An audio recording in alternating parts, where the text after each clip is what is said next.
The idea comes up to have a service of hope on the Monday, 8 days after they're missing.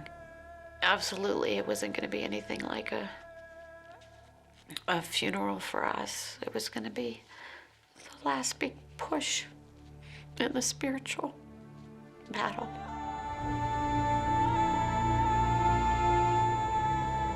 Boy, I was really tired. I'd have to stop every 5 minutes just to catch my breath. It was a much more weakened state than I thought. If I could just get there, there would be people there waiting for me to send help back to my son.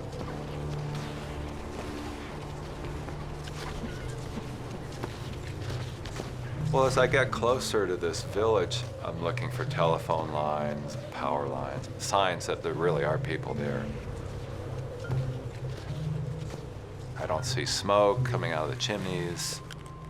I don't see any snowmobiles. All I see is animal tracks. It's pretty obvious that there's nobody there.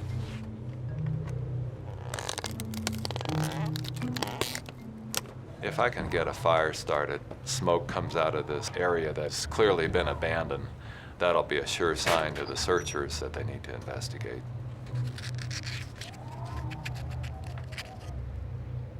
I found a box and it had one match in it. And it was like, this is my one chance. I only get one.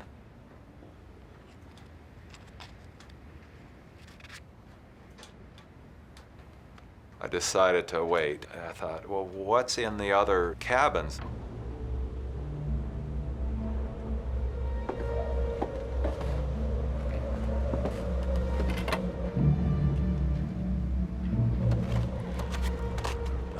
I found a bottle of kerosene, but I found no matches there either. I went back, got ready to strike my one match. Every strike I took, it was fizzling and it was not igniting. And when I finally wore out all the sulfur on that match, it was like my hopes just fizzled with that last attempt. And I knew I wasn't going to get that fire started. I'm tortured by the thought of my son alone in this cave, and it's dark, and I'm picturing what he's going through. And my worst fears is he's, maybe he's just lost it. The wildlife was pretty noisy. I just tried not to think about it as much as possible. I tried sleeping as long as I could.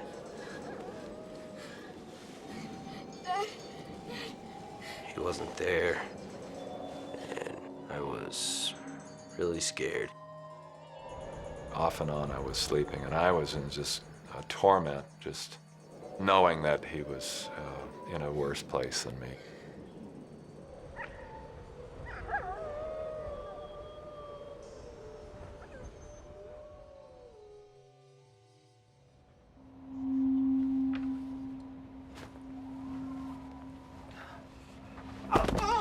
I woke up in such excruciating pain, and I imagine what it must be like to be burned, because frostbite is very much like a freezer burn. My feet had thawed and expanded to a third bigger. There's no way I could physically get these boots back on. I felt like a helpless child,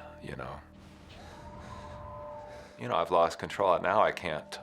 Now there's no way I'm going to get back up to where Matthew is. There's no way I can get back.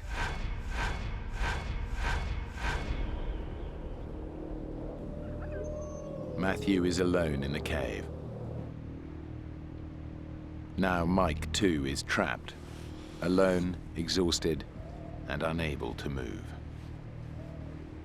I drifted off to sleep with this prayer on my lips, like, God, just help us, because it doesn't seem like anything I've done is getting it done.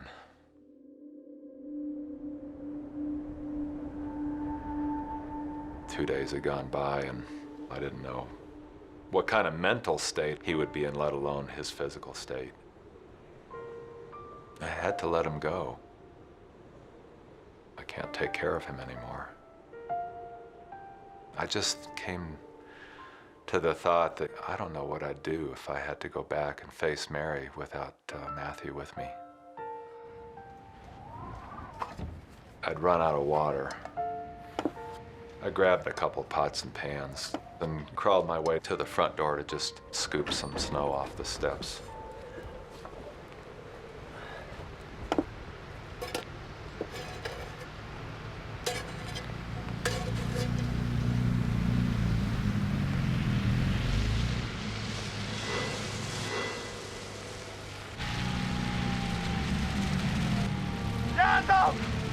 Yard up!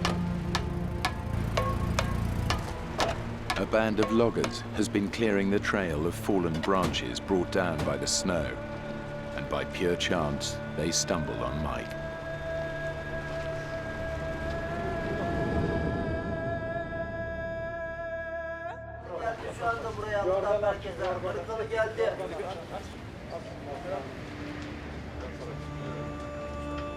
There was a man at a shortwave radio, and they were telling me, well, we're in contact with these people that are out looking for your son.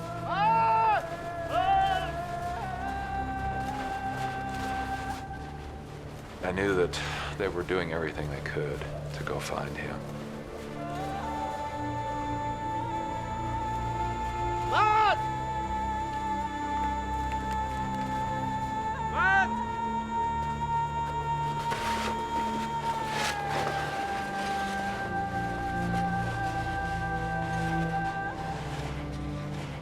By now, I mean, it's a sea of humanity. People are just flooding around this little cabin. And I can see the sea of people parting. And they're carrying this little package that was my son. Hi, Dad.